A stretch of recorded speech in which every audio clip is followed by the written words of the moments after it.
اور ہم نہیں کہہ سکتے کہ ہمارا ہاتھ کس پر پڑے گا۔ شابان میری بات سمجھ گیا۔ اس کے چہرے پر تشویش تھی، مگر پھر اس نے سر جھٹکا۔ ہمارا کام ہی خطرہ مول لینا ہے، لیکن اندھا خطرہ ہم نے کبھی مول نہیں لیا۔ اب تو لے لیا ہے۔ یہ بتاؤ آغاز کیسے کرنا ہوگا؟ ہماری نظر میں جتنے بھی درمیان کے آدمی ہیں ان سب کو چیک کرنا ہوگا۔ میں نے بھی یہی سوچا ہے۔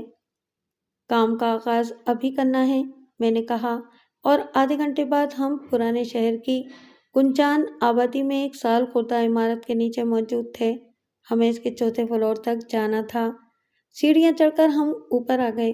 مطلوبہ دروازے پر دستک دی تو اندر سے ایک مخمور سی آواز آئی، بھاگ جاؤ، ابھی میں کسی سے نہیں مل سکتا۔ شابان نے میری طرف دیکھا اور پیچھے ہٹ کر دروازے پر ایک بھرپور لات ماری۔ دروازہ کھل گیا اور ہم اندر داخل ہوئے۔ دوسرے کمرے میں مریل اور طویل قامت چاچڑ پڑا ہوا تھا۔ یہ اس کی ذات نہیں، نام تھا، چاچڑ۔ ویسے تو منشیات فروش اور منشیات کا عادی تھا، مگر وہ درمیان کے آدمی کا کردار بھی ادا کرتا تھا اور دو پارٹیوں کے درمیان بات یا سودا کراتا تھا۔ وہ شہر کی جرائم پیشہ سوسائٹی کے بارے میں چلتا پھرتا انسائکلوپیڈیا تھا۔ دروازہ کھلنے کی آواز پر اس نے کوئی اثر نہیں لیا، مگر جب شابان نے اس کے ٹخنے پر اپنا بھاری جوتا رکھا تو وہ بلبلا کر ہوش میں آ گیا۔ اس نے ہمیں دیکھا اور خوف زدہ لہجے میں بولا، تم؟ ہاں، ہم نے پہچان لیا ہے۔ میں نے اس کے پاس پنجوں کے بل بیٹھ کر کہا، یہ بھی جان گئے ہوگے کہ ہم کیوں آئے ہیں؟ شابان دروازہ بند کر آیا تھا، اگرچہ اس سے کوئی فرق نہیں پڑتا، کیونکہ یہاں کوئی چھینک بھی مارتا تو اوپر سے نیچے تک سب کو اطلاع مل جاتی تھی۔ چاچڑ نے فوراً انکار کیا، ماں قسم نہیں جانتا۔ شابان نے دوبارہ اس کی ٹخنے پر جوتا رکھا تو وہ چیخنے دھاڑنے لگا۔ میں نے اس کی چیخ و پکار کی پرواہ کیے بغیر اس کے کمرے سے ایک رسی تلاش کی، اس کا ایک سرا پانی کے وزنی کولر سے باندھا اور دوسرا پھندا بنا کر چاچڑ کے گلے میں ڈالا اور اسے گھسیٹ کر کھڑکی کے پاس لے آیا۔ کولر کھڑکی کی چوکھٹ پر رکھ کر میں نے اس سے پوچھا، جلال خان کے بیٹے افضال کے قتل میں کون لوگ ملوث ہیں؟ میں نہیں جانتا، اس نے دہشت سے کہا۔ میں نے کولر کو ذرا سا ہاتھ مارا تو اس نے چیخ ماری، ماں قسم نہیں جانتا۔ میں نے اس بار ہاتھ مارا تو کولر باہر گر گیا اور رسی کا پھندا چاچڑ کی گردن میں تنگ ہونے لگا۔ اس نے دونوں ہاتھوں سے رسی تھام لی تھی، مگر اسے تنگ ہونے سے روکنا مشکل تھا۔ اس کا سانس رک رہا تھا اور وہ پاؤں رگڑ رہا تھا۔ میں نے پستول نکال لیا۔ تمہارے پاس زیادہ وقت نہیں۔ چاچڑ کی آنکھیں حلقوں سے ابل آئی تھیں اور اس کا بڑا سا منہ غیر معمولی طور پر کھلا ہوا تھا، مگر اس کا سر مسلسل نفی میں ہل رہا تھا۔ وہ بس چند لمحوں کا مہمان لگ رہا تھا۔ میں نے مایوسی سے سر ہلایا، یہ نہیں بتائے گا تو بات ختم کرو، ہم کسی اور سے پوچھ لیں گے۔ میں نے چاچڑ کے سر کی طرف پستول کر کے ایک گولی چلائی اور پھر ہم دونوں باہر کی طرف بڑھے۔ باہر نکلنے سے پہلے میں نے پلٹ کر چاچڑ کی طرف دیکھا، جو رسی کٹ جانے سے سانس بحال ہونے پر دیوانہ وار سانسیں لے رہا تھا۔ میں نے اسے خبردار کیا، اگر ہمارے بارے میں ایک لفظ بھی نکالا تو اگلی بار تم اس کھڑکی سے باہر جاؤ گے۔ ہم نیچے آئے تو شابان نے مایوسی سے کہا، یہ تو کچھ بھی نہیں ہوا۔ میں نے کہا، نا، ہم اندھیرے میں ہاتھ ماریں گے۔ شابان چلا گیا تھا اور میں نے بھی گھر کا رخ کیا۔ سمینہ صفائی کر کے واشنگ مشین لگائے کپڑے دھو رہی تھی۔ وہ تقریباً 32 سال کی سرخی مائل سفید رنگت اور دلکش نقوش والی عورت تھی۔ جسم نازک تھا مگر محنت انتھک کرتی تھی۔ مجھ جیسے اکیلے آدمی کے گھر کام کرنے پر اسے بہت کچھ سننے کو ملا، مگر اس نے کبھی پرواہ نہیں کی تھی۔ مجھ سے کہنے کی تو کسی میں جرأت نہیں تھی۔ وہ صبح سویرے آتی اور سب سے پہلے میرے لیے ناشتہ بناتی تھی۔ جب میں ناشتہ کرتا تو وہ گھر کی صفائی کرتی، ہفتے میں ایک بار واشنگ مشین لگا کر کپڑے دھو دیتی تھی۔ جانے سے پہلے وہ دوپہر کا کھانا بنا کر جاتی تھی۔ ہانڈی اتنی ہوتی تھی کہ رات تک چل جاتی تھی۔ اگر مجھے کہیں باہر جانا ہوتا تو میں اسے منع کر دیتا تھا۔ وہ بیوہ تھی، 2 سال پہلے اس کا شوہر ہنگاموں میں اندھی گولی کا نشانہ بن گیا۔ وہ دہی بڑے کا ٹھیلا لگاتا تھا۔ اس کے مرنے پر ثمینہ بے سہارا ہوئی تو اپنا اور اپنے بیٹے کا پیٹ بھرنے کے لیے اسے باہر نکلنا پڑا۔ ایک بار میں نے گلی کے چند لفنگوں کو سبق دیا جو اس کے پیچھے پڑے ہوئے تھے، تب وہ میرا شکریہ ادا کرنے آئی، اور جب اسے پتہ چلا کہ میں اکیلا رہتا ہوں اور اپنا سب کام خود کرتا ہوں تو اس نے اصرار کر کے میرے گھر میں کام شروع کر دیا۔ رفتہ رفتہ وہ بہت سی باتوں میں دخیل ہو گئی تھی اور اسے میرے ماضی کے بارے میں بہت کچھ پتہ چل گیا تھا۔ ادھیڑ عمر ہونے کے باوجود میں مرد تھا، اور میں نے جلد محسوس کر لیا کہ ثمینہ کیوں دوسروں کی باتیں سن کر بھی میرے ہاں کام کر رہی تھی، مگر میرے پاس اس کے خاموش سوال کا جواب نہیں تھا۔ میں واپس آیا تو اس نے کہا، یہ وہی جلال خان ہے نا جس کے ساتھ تو کام کرتا تھا؟ ہاں، یہ وہی شخص ہے۔ مجھے یہ شخص اچھا نہیں لگا، اس نے صاف گوئی سے کہا۔ یہ بہت خود غرض ہے۔ وہ جلال کے بارے میں ٹھیک کہہ رہی تھی، مگر وہ میرا دوست ہے۔ تو اس کے لیے کام کر رہا ہے؟ اس کے بیٹے کو کسی نے اغوا کر کے مار دیا ہے۔ وہ چاہتا ہے کہ میں اس کے قاتلوں کو تلاش کروں۔ یہ تو خطرناک کام ہے۔ وہ بے چین ہو گئی۔ ہاں، پر میں خطرناک کام ہی کرتا ہوں، تو جانتی ہے۔ اس کے بیٹے کے ساتھ کیا ہوا؟ ثمینہ نے پوچھا۔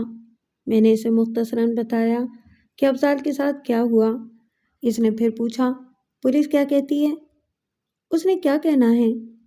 ایسا نہ کہ ہماری پولیس کیسی صحیح، پر وہ مجرم کو جانتی ضرور ہے، بھلے اسے نہ پکڑے یا پکڑے تو وہ عدالت سے چھوٹ جائے۔ ثمینہ کی بات نے مجھے سوچنے پر مجبور کر دیا۔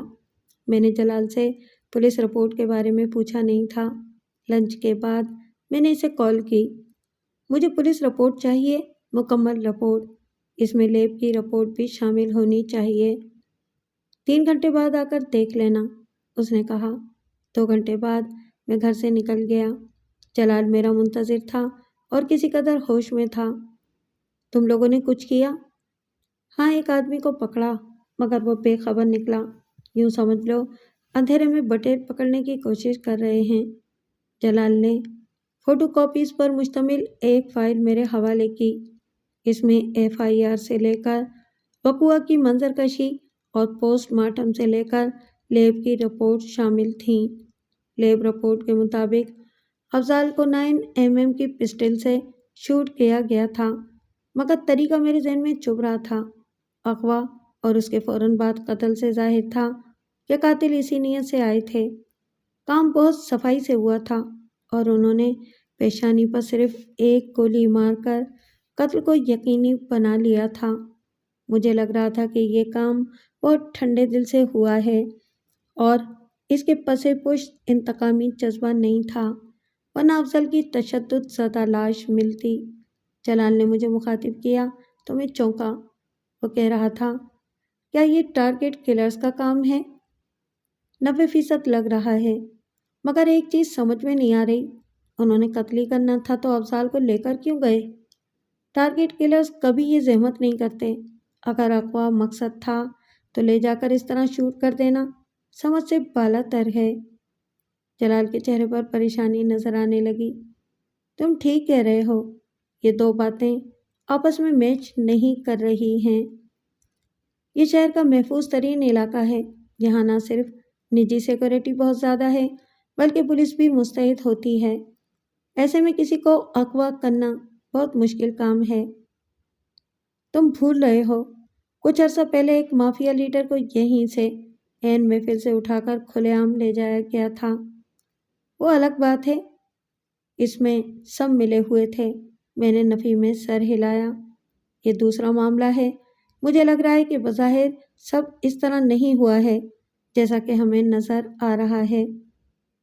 پھر کیسے ہوا ہے؟ جلال نے کہا۔ یہی پتہ چلانا ہے، میں نے جواب دیا اور پھر ہچکچا کر پوچھا، اگر تم قاتلوں کا پتہ چلا لو گے تو تم کیا کرو گے؟ جلال کے چہرے پر پرانا جلال نظر آیا تھا۔ اس نے بہت سپاک لہجے میں کہا، میں انہیں اپنے ہاتھوں سے ماروں گا، چاہے وہ کوئی بھی ہو۔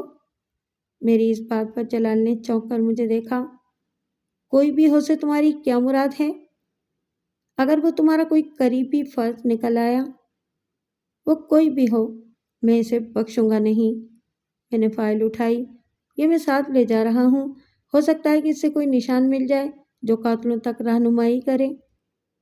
ٹھیک ہے، لے جاؤ، اس نے سوچتے ہوئے کہا۔ میں کھڑا ہوا۔ پھر ملیں گے۔ 1 منٹ، جلال نے اشارہ کیا۔ یہ بتاؤ، شعبان میرے بارے میں کیا خیال رکھتا ہے؟ میں چونکا۔ یہ کیوں پوچھ رہے ہو؟ میں نے محسوس کیا ہے کہ وہ مجھ سے خوش نہیں ہے۔ میں نے سر ہلایا۔ جب تم نے لائن تبدیل کی اور ہم سے تعلق ختم کر لیا تو اس نے اس بات کو بہت محسوس کیا تھا۔ کیا وہ میرے خلاف کچھ زیادہ ہی سوچتا رہا ہے؟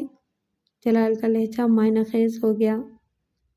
نہیں، ایسے ہی جب ذکر ہوتا تو وہ شکوہ کر دیتا تھا۔ اس نے خود سے کبھی تمہارے خلاف کچھ نہیں کہا۔ شبیر، جلال کا لہجہ سرد ہو گیا۔ کہیں تم اس کی وکالت کرنے کی کوشش تو نہیں کر رہے ہو؟ نہیں دوست، جو حقیقت ہے وہ بیان کر رہا ہوں۔ میرا لہجہ بھی سرد ہو گیا۔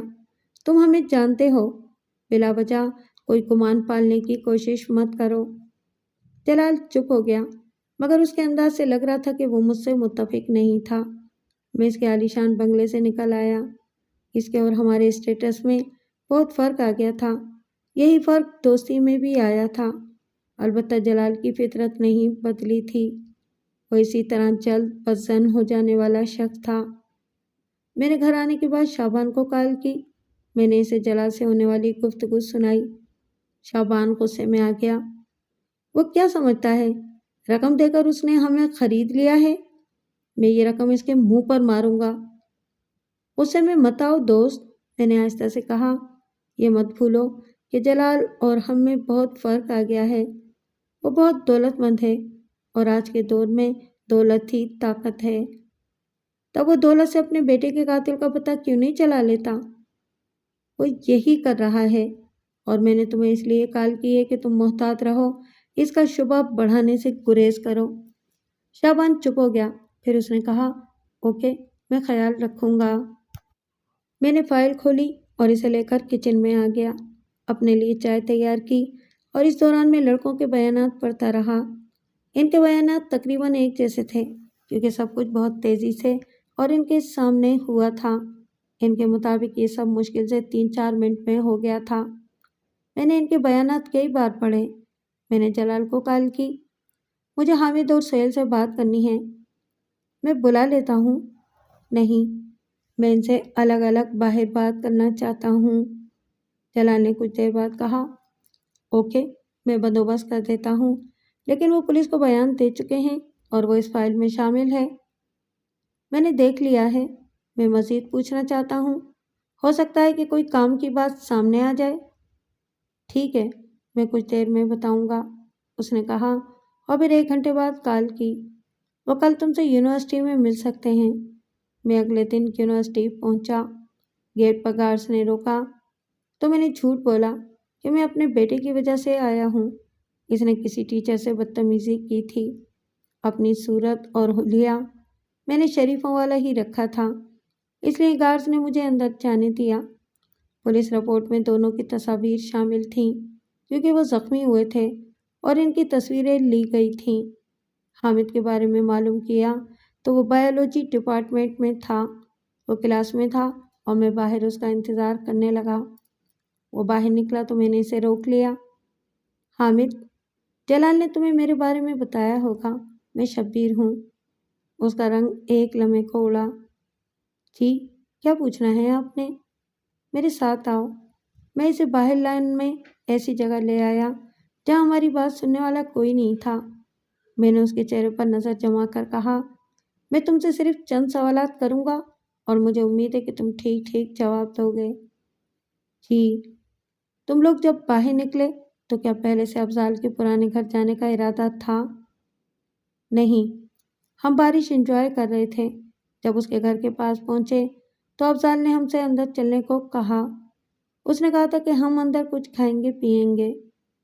تمہارا کہنا ہے کہ تم لوگ گیٹ پھلانگ کر اندر گئے کیونکہ گیٹ پر تالا تھا؟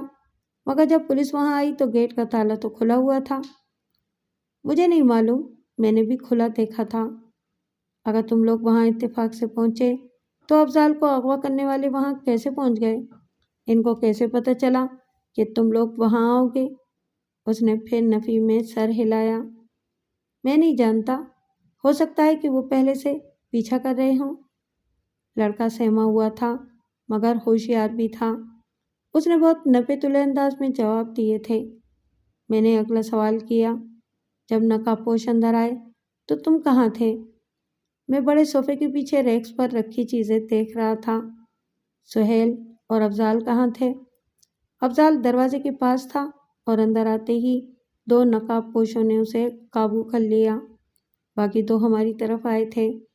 سہیل ذرا دور چھوٹے صوفے پر بیٹھا تھا۔ اسے قابو کرنے والے نقاب پوش نے اسے وہیں پکڑ لیا تھا۔ انہوں نے تمہیں مارا؟ میں نے اس کے ہونٹوں پر مندمل ہوتے نشان کو دیکھ کر کہا۔ ہاں، مجھے اور سہیل کو گھوسوں لاتوں سے مارا تھا۔ اس نے اپنی پسلی پر ہاتھ رکھا۔ یہاں ابھی تک درد ہو رہا ہے۔ جب نقاب پوش تمہیں مار رہے تھے تو تم نے یا سہیل نے مزاحمت نہیں کی تھی، مگر وہ بہت طاقتور ماہر تھے۔ جنہوں نے افضال کو پکڑا تھا وہ اسے کھینچ کر باہر لے گئے اور باقی 2 نے اس وقت تک ہمیں قابو میں رکھا جب تک انہیں باہر سے سیٹی کی آواز سنائی نہیں دی۔ پھر وہ اتنی تیزی سے نکلے کہ جب تک میں اور سہیل باہر آئے وہ جا چکے تھے۔ تم ان کی گاڑی نہیں دیکھ سکے؟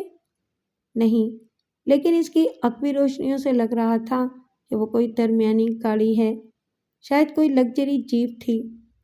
پھر تم نے کیا کیا؟ ہم نے انکل جلال کو کال کی، وہ 5 منٹ میں آ گئے اور پھر انہوں نے پولیس کو کال کی۔ کیا اس وقت بارش ہو رہی تھی؟ نہیں، بارش 8:40 پر رک گئی تھی۔ انکل جلال کو 8:38 پر کال کی تھی۔ اس نے وقت کا پورا حساب رکھا تھا، حالانکہ وہ بدحواس تھے اور ایسے میں آدمی کو اتنی درستگی کے ساتھ وقت یاد نہیں رہتا ہے۔ میں نے اسے چند سوالات اور کیے اور پھر سہیل کو تلاش کیا۔ وہ BBA میں تھا۔ در حقیقت تینوں ہی آنرز میں تھے۔ سہیل نے میرے سوالوں کے تقریباً وہی جواب دیے جو حامد نے دیے تھے۔ ان میں بہت معمولی سا فرق تھا۔ وہاں سے نکل کر میں نے شعبان کو کال کی۔ اس نے کہا تھا کہ آج وہ کچھ اور افراد کے بارے میں پتہ چلائے گا اور پھر ہم ان سے مل کر معلوم کرنے کی کوشش کریں گے کہ وہ قاتلوں کے بارے میں کیا جانتے ہیں۔ ہم اگلے 4-5 دن بہت مصروف رہے۔ ایک ایک کر کے ہم نے تقریباً تمام ہی افراد کو کھنگال لیا تھا، مگر ان میں سے کسی ایک سے بھی کوئی کام کی بات معلوم نہیں ہو سکی تھی۔ اس دوران میں خاصی مشکلات میں مبتلا ہوا۔ ایک بار تو ہم پکڑے جانے سے بھی بال بچے تھے، کیونکہ جس وقت ہم اس علاقے میں تھے اسی وقت پولیس اور دوسرے قانون نافذ کرنے والے اداروں نے وہاں مشترکہ کارروائی کی تھی اور ہم بامشکل نکل سکے تھے۔ 1 ہفتے سے زیادہ وقت گزر جانے کے بعد بھی پیش رفت صفر تھی اور جلال نے ہمیں بلایا تھا۔ وہ ہمیں 1 کروڑ روپے دے چکا تھا، اس لیے اب پوچھنا اس کا حق تھا۔ پہلے میں پہنچا اور جلال کو رپورٹ دی تھی۔ اس نے سن کر تلخی سے کہا، نتیجہ کیا نکلا؟ کچھ بھی نہیں، میں نے جواب دیا۔ اس قسم کی تلاش مشکل سے کامیاب ہوتی ہے، یہ بات تو تم بھی سمجھتے ہو۔ ہمارے پاس کوئی جادو کی چھڑی نہیں ہے۔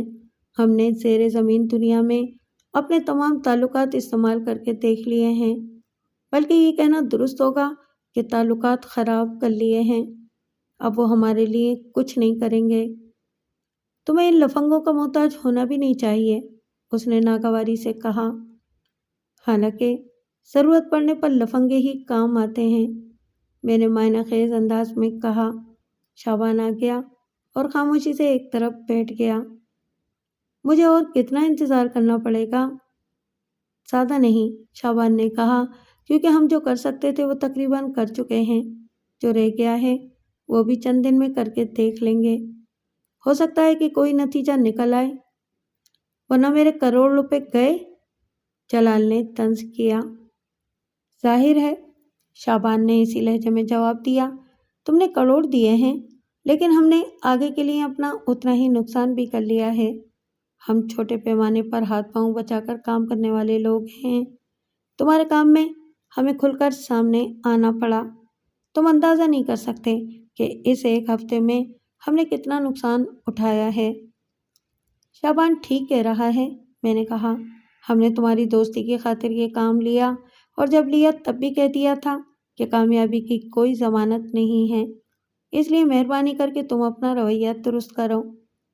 جلال کے جبڑے بھیج گئے، مگر رفتہ رفتہ اس کے چہرے پر نرمی نمودار ہونے لگی۔ اس نے گہری سانس لی۔ تم ٹھیک کہہ رہے ہو، میں زیادہ ہی بول گیا۔ جلال، ہم اپنی سی پوری کوشش کر رہے ہیں، میں نے کہا۔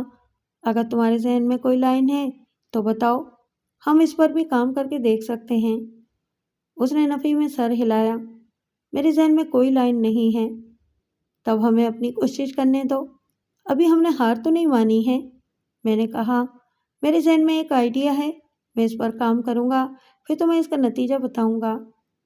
ہم جلال کے گھر سے نکلے تو شعبان نے پوچھا، کیا آئیڈیا ہے؟ ابھی نہیں، میں نے کہا۔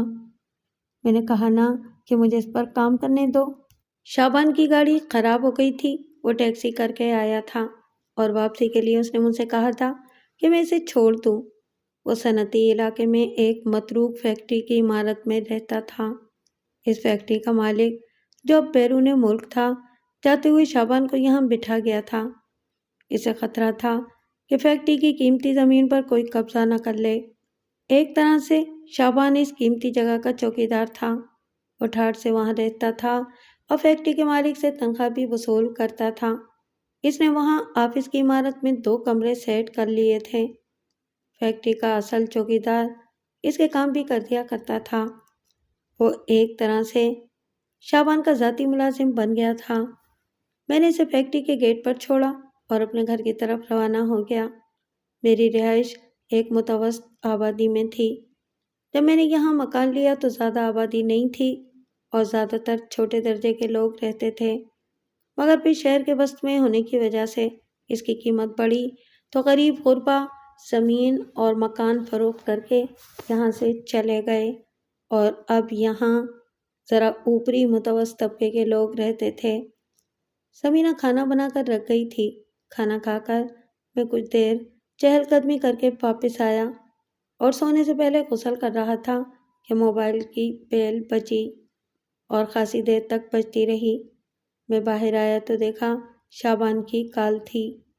میں نے اسے جوابی کال کی تو بیل جانے لگی، مگر اس نے کال ریسیو نہیں کی۔ میں نے دوبارہ نمبر ملایا، اس بار اس نے ریسیو کی اور کاٹ دی۔ میں نے تیسری بار بیل دی تو فون بند تھا۔ میں فکر مند ہو گیا۔ میرے پاس فیکٹری کا نمبر تھا، میں نے وہاں کال کی، اس پر بھی کوئی ریسیو نہیں کر رہا تھا۔ میری فکر بڑھ گئی۔ میں نے کچھ سوچا اور اپنا پستول لے کر گھر سے نکل آیا۔ 20 منٹ بعد میں فیکٹری پہنچ گیا۔ رات 12 بجے وہاں سناٹا و ویرانی تھی۔ آس پاس اکا دکا فیکٹریوں میں نائٹ شفٹ میں کام ہو رہا تھا، مگر اس سے سناٹے پر کوئی خاص اثر نہیں پڑا تھا۔ میں نے گیٹ چیک کیا، چوکیدار وہیں سوتا تھا، مگر گیٹ کھلا ہوا تھا اور چوکیدار اپنی چارپائی پر نہیں تھا۔ میں ذرا آگے گیا تو زمین پر ایک گٹھی سی نظر آئی۔ میں نے اسے سیدھا کیا تو وہ چوکیدار تھا۔ کسی نے اس کی پشت میں گولی مار دی تھی، وہ مر چکا تھا۔ میں نے اپنا پستول نکال لیا اور دبے قدموں آفس بلڈنگ کی طرف بڑھا۔ فیکٹری کی دیوار کے ساتھ شیڈ تھا جس کے نیچے گاڑیاں پارک کی جاتی تھیں۔ عمارت کا داخلی دروازہ بھی کھلا ہوا تھا اور اندر سے ٹی وی چلنے کی آواز آ رہی تھی۔ شعبان کی عادت تھی کہ وہ بہت بلند آواز کر کے ٹی وی دیکھتا تھا۔ اس وقت بھی آواز خاصی بلند تھی۔ میں اندر آیا تو شعبان لاؤنج میں ٹی وی کے سامنے صوفے پر بیٹھا ہوا تھا، اس کی پشت میری طرف تھی۔ میں نے آس پاس دیکھا اور دبے قدموں آگے بڑھا۔ جب نزدیک آیا تو اسے ساکت پا کر میری آنکھوں کے آگے اندھیرا آ گیا تھا۔ شعبان کے ماتھے پر سوراخ تھا اور اسے خون نکل کر اس کے چہرے پر پھیل گیا تھا۔ میں نے خود پر قابو پاتے ہوئے اس کا چہرہ چھوا۔ خون تازہ تھا، یعنی زیادہ دیر نہیں ہوئی تھی جب قاتل نے اسے شوٹ کیا۔ میں نے دونوں کمرے چیک کیے، مگر وہاں کوئی نہیں تھا۔ باقی عمارت خالی اور مکفل رہتی تھی۔ قاتل شاید میری آمد سے کچھ پہلے نکلا تھا۔ شابان کا موبائل پاس پڑا تھا اور یقیناً قاتل نے میری کال کاٹ کر اسے آف کیا تھا۔ میں نے جلال کا نمبر ملایا۔ اس نے قدرے دیر سے کال ریسیو کی اور بولا، ہاں شبیر، کیا ہوا؟ شابان کو کسی نے قتل کر دیا ہے، میں نے سرد لہجے میں کہا۔ شاید یہ ہماری گزشتہ ایک ہفتے کی جد و جہد کا نتیجہ ہے۔ جلال کچھ دیر کے لیے چپ رہ گیا۔ تمہارا مطلب ہے کہ کسی ایسے نے کام دکھایا ہے جسے خطرہ ہو کہ تم اس تک نہ پہنچ جاؤ؟ ممکن ہے، میں نے کہا، یا ہو سکتا ہے کہ ہمارا نشانہ بننے والے کسی ایسے شخص نے انتقام لیا ہو۔ یہ کسی درمیانی آدمی کا کام نہیں لگتا ہے، جلال بولا۔ اسی لیے تو میں کہہ رہا ہوں، کسی نے انتقام لیا ہے۔ کسی کو بھڑکانا کون سا مسئلہ ہے؟ جلال نے گہری سانس لی۔ سب جانتے ہیں کہ شابان کہاں رہتا ہے، ان کا کام آسان ہو گیا۔ سنو شبیر، میں نہیں چاہتا کہ تم بھی کسی قاتل کا نشانہ بن جاؤ، اس لیے تم فی الحال منظر سے غائب ہو جاؤ۔ جلال کے کہنے سے پہلے ہی میں نے سوچ لیا تھا، مگر اس سے یہی کہا، میں سوچوں گا۔ سوچو مت، فوری عمل کرو۔ میرا ایک ہٹ ہے، وہاں چلے جاؤ۔ اس کے بارے میں بہت کم لوگ جانتے ہیں۔ وہاں کوئی ہوتا ہے؟ نہیں، لیکن تمہیں اس کی چابی داخلی دروازے کے اوپر بنے کارنس پر مل جائے گی۔ میں آج تو نہیں، کل جاؤں گا، میں نے جواب دیا اور موبائل بند کر دیا۔ میں نے اپنے ایک خفیہ ٹھکانے کا رخ کیا۔ ہم جیسے لوگوں کو اس قسم کے ٹھکانے بنا کر رکھنے پڑتے ہیں۔ میرا یہ ٹھکانہ اس حد تک خفیہ تھا کہ اس کے بارے میں شابان کو بھی علم نہیں تھا۔ یہ چھوٹا سا فلیٹ ایک پوش علاقے میں تھا، جہاں پڑوسی کو پڑوسی کے بارے میں پتہ نہیں ہوتا اور نہ ہی تجسس ہوتا ہے کہ کون کیا کر رہا ہے۔ شابان کے قتل نے میرا ذہن منتشر کر دیا تھا اور میں فی الحال کہیں سکون سے بیٹھ کر سوچنا چاہتا تھا۔ اس کے لیے یہ جگہ بہت موزوں تھی۔ میں فلیٹ میں آیا اور لاؤنج میں صوفے پر ڈھیر ہو گیا۔ صورتحال یکدم ہی سنگین ہو گئی تھی۔ اگر شابان کا قتل ہماری مہم جوئی کا نتیجہ تھا تو لازمی بات تھی کہ اس کے بعد میری باری ہے۔ اب قاتل میری تلاش میں ہوں گے۔ جو چیز شروع میں مہم سا خدشہ تھی، وہ اچانک اپنی پوری ہولناکی کے ساتھ سامنے آ گئی تھی۔ شابان کی موت بھی افضال کی طرح صاف ستھری تھی۔ اس کے گھر میں کہیں افراتفری اور ہنگامے کے آثار نہیں تھے۔ ایسا لگ رہا تھا کہ شابان ٹی وی دیکھ رہا تھا جب قاتل نے اچانک اس کے سامنے آ کر اس کے سر میں سوراخ کر دیا، گویا وہ اسے قتل کرنے ہی آیا تھا۔ زخم کا نشان چھوٹا تھا اور گولی دوسری طرف سے نہیں نکلی تھی۔ واردات میں چھوٹا ہتھیار استعمال ہوا تھا۔ میرے حواس ذرا بحال ہوئے تو میں نے فریج سے کولڈ ڈرنک کا ٹن نکال کر ایک ہی سانس میں خالی کر دیا اور پھر ٹہلتا اور سوچتا رہا۔ اس رات مجھے بہت دیر سے نیند آئی تھی۔ اگلے روز دیر سے اٹھا اور تیار ہو کر باہر نکل آیا۔ مجھے کئی کام نمٹانے تھے۔ ان سے فارغ ہو کر میں نے جلال کو کال کی۔ وہ میرا ہی منتظر تھا، کیونکہ کل رات سے میں نے موبائل بند کیا ہوا تھا۔ اس نے فوراً کہا، تم کہاں تھے؟ میں بہت پریشان ہوں۔ میں ایک خفیہ جگہ تھا، میں نے جواب دیا۔ پولیس نے کارروائی کی؟ ہاں، میں نے اطلاع کر دی تھی۔ پولیس نے لاشیں اٹھوا کر پوسٹ مارٹم کے لیے بھیج دی تھیں۔ رپورٹ بھی آ گئی ہے۔ شابان اور چوکیدار کو ایک ہی ہتھیار سے قتل کیا گیا ہے۔ پولیس کے مطابق یہ واردات کم سے کم 2 افراد نے کی ہے۔ وہ شابان کو قتل کرنے آئے تھے کیونکہ اسے ہلنے کی مہلت بھی نہیں ملی۔ وہ ٹی وی دیکھتے ہوئے ہی نشانہ بنا۔ اب وہ تمہارے پیچھے آئیں گے، جلال نے اضطراب سے کہا۔ تم جلدی سے جلد ساحلی ہٹ چلے جاؤ۔ میں کچھ کام نپٹا لوں، اس کے بعد جاؤں گا۔ کام زندگی سے زیادہ اہم نہیں ہیں۔ کچھ کام زندگی سے زیادہ اہم ہوتے ہیں، میں نے کہا اور کال کاٹ دی۔ شام تک میں مصروف رہا۔ جو کام کرنے تھے وہ کر لیے اور پھر میں نے شام کے وقت جلال کے بتائے ہوئے ہٹ کا رخ کیا۔ آسمان پر گہرے بادل تھے اور لگ رہا تھا کہ آج پھر بارش ہوگی۔ میں ہٹ تک پہنچا تو تاریکی چھا چکی تھی۔ چابی مجھے دروازے کے اوپری کارنس پر مل گئی۔ میں لاک کھول کر اندر آیا۔ روشنی کر کے میں نے ہٹ کا جائزہ لیا۔ یہ ایک بیڈ روم اور لاؤنج پر مشتمل تھا۔ فرنیچر کم مگر اعلیٰ درجے کا تھا۔ ایسا لگ رہا تھا کہ جلال نے اسے اپنی کچھ خفیہ سرگرمیوں کے لیے رکھا ہوا تھا۔ میں نے کچھ دیر آرام کیا۔ 8 بجے بارش شروع ہو گئی۔ 10 بجے اس کی شدت میں کمی آئی مگر بارش تھمی نہیں تھی۔ 12 بجے سے ذرا پہلے ہٹ کر داخلی دروازہ کھلا۔ آنے والے نے چابی استعمال کی تھی۔ دروازے میں اندر کی سمت سے بند کرنے کا کوئی انتظام نہیں تھا۔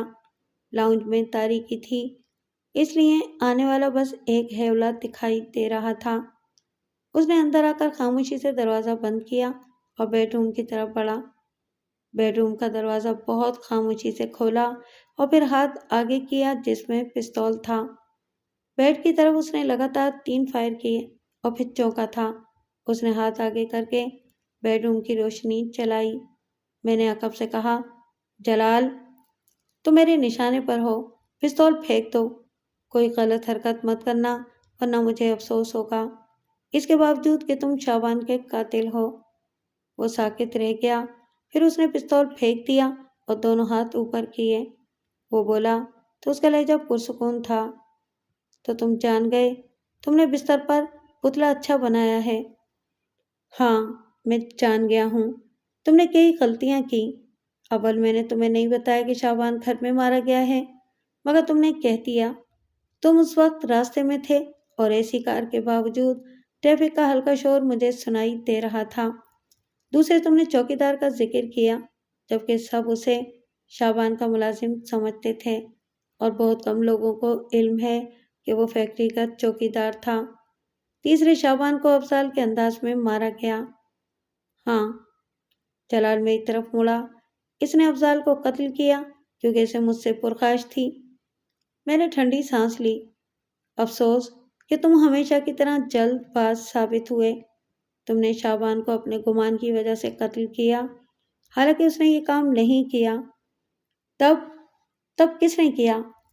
اس نے خود تسلیم کیا کہ اسے مجھ سے شکایت تھی۔ شکایت دوستوں میں ہوتی ہے، لیکن اس کا مطلب یہ تو نہیں ہوتا کہ وہ ایک دوسرے کو نقصان پہنچانے لگیں، میں نے کہا اور پردے کے پیچھے سے نکل کر لاؤنج میں روشنی کی۔ مگر تم نے دوستی کا قطعی لحاظ نہیں کیا۔ پہلے بھی جب تمہارا مطلب پورا ہو گیا تو ہم سے تعلق ختم کر دیا، اور ابھی تم نے ایک بے گناہ شخص کو اپنے شبہ کی بھینٹ چڑھا دیا۔ اگر شعبان قاتل نہیں ہے تو کون ہے؟ افضال کا قاتل کوئی نہیں ہے، شاید وہ خود اپنا قاتل ہے۔ جلال نے بے یقینی سے میری طرف دیکھا۔ تمہارا دماغ درست ہے؟ کیا افضال نے خودکشی کی تھی؟ نہیں، لیکن اس کا محرک وہ خود تھا، میں نے کہا اور پستول سے اشارہ کیا کہ بیٹھ جاؤ، میں تمہیں بتاتا ہوں۔ سہیل اور حامد ساحل پر منتظر تھے اور پریشان تھے۔ مجھے دیکھتے ہی ان کے چہرے سفید پڑ گئے۔ ساحل پر دور تک کوئی نہیں تھا۔ میں نے ان کے پاس آ کر کہا، میں جاننا چاہوں گا کہ یہ سب کیسے ہوا؟ سہیل نے حامد کی طرف دیکھا اور آہستہ سے بولا، یہ حادثہ تھا۔ میں شروع سے جاننا چاہتا ہوں، میں نے درست لہجے میں کہا، ایک ایک بات، اسی میں تم دونوں کی بچت ہے۔ ہم سچ کہیں گے، حامد نے کہا۔ افضال، سہیل اور حامد بارش انجوائے کرنے باہر نکلے تھے۔ وہ گھر والوں سے چھپ کر بیئر کی بوتلیں لے کر آئے تھے، حالانکہ اس میں چھپنے والی کوئی بات نہیں تھی۔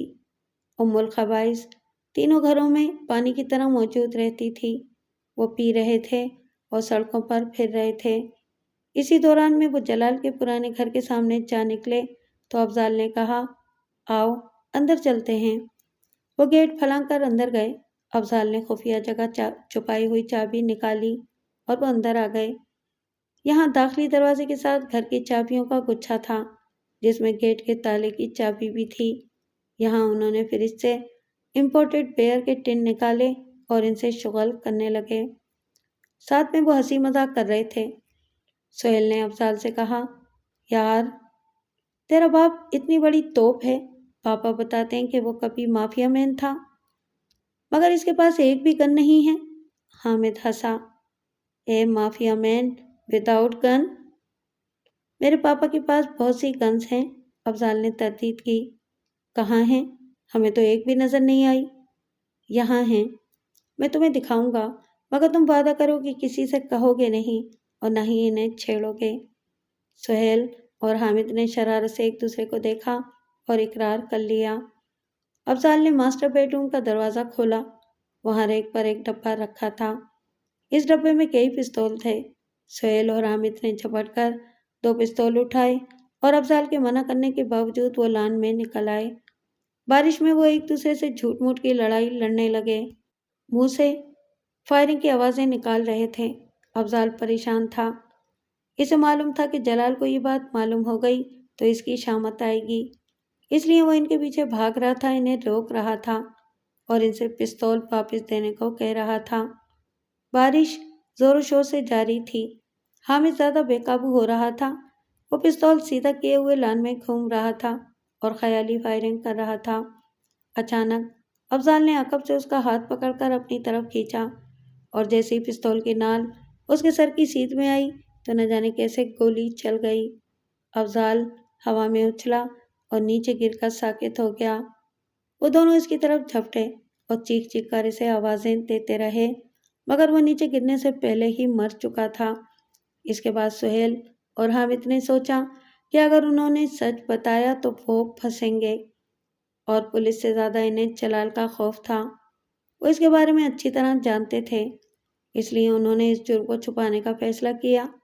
انہوں نے سب سے پہلے پستول صاف کر کے اسی جگہ رکھے جہاں سے نکالے تھے، تمام تالے بند کیے اور پھر افضال کی لاش لے جا کر بارش کے پانی کی نکاسی والے نالے میں ڈال دی۔ ان کا خیال تھا کہ لاش بہہ کر سمندر میں چلی جائے گی۔ دوسری طرف انہوں نے ایک کہانی تیار کی اور پھر جلال کو کال کی۔ کیونکہ کہانی مصنوعی تھی اس لیے وہ کچھ زیادہ ہی مکمل تھی اور مجھے اسی سے شک ہوا۔ میں نے جب سہیل اور حامد سے بات کی تو مجھے لگا کہ وہ کچھ چھپا رہے ہیں، اس لیے میں نے ایک پلان بنایا۔ میں نے سہیل کو کال کی اور اسے بتایا کہ ایک پڑوسی جو اپنے گھر کی چھت پر تھا اس نے سب دیکھ لیا ہے اور میں نے اسے معلوم کر لیا ہے، لیکن پولیس یا جلال تک بات لے جانے سے پہلے میں ان سے بات کرنا چاہتا ہوں۔ سہیل حامد کی نسبت کم چالاک اور کم ہمت تھا۔ وہ میرے دھوکے میں آ گیا اور مان گیا۔ میں نے یہ کال ریکارڈ کر لی اور پھر حامد سے بات کی اور انہیں یہاں ساحل پر بلا لیا۔ انہوں نے ساری کہانی کھول کر رکھ دی اور اس بار اس میں کوئی جھوٹ نہیں تھا۔ جلال ساکت بیٹھا ہوا میری بات سن رہا تھا۔ جب میں چپ ہوا تو اس نے کہا، یہ سچ ہے؟ تم معلوم کر لو، تم معلوم کر سکتے ہو، میں نے تلخ لہجے میں کہا۔ ان لڑکوں کو اٹھوا لو اور حقیقت اگلوا لو۔ تم ٹھیک کہہ رہے ہو، جلال نے قدرے شرمندہ انداز میں کہا۔ میں کھڑا ہو گیا۔ تمہاری دوستی کے ناطے میں نے آخری بار کچھ کیا ہے، امید ہے کہ اب تم مجھ سے کبھی رابطہ نہیں کرو گے۔ تمہارا انعام، اس نے عقب سے کہا، اس کی ضرورت نہیں ہے، لیکن تم دینا ہی چاہتے ہو تو شعبان کے لیے کسی ضرورت مند کو دے دو، میں نے جواب دیا اور دروازہ کھول کر باہر نکل آیا۔ بارش اب رک گئی تھی اور بادل چھٹنے سے کہیں کہیں آسمان دکھائی دے رہا تھا۔ میں نے گہری سانس لی اور اپنی گاڑی کی طرف بڑھ گیا۔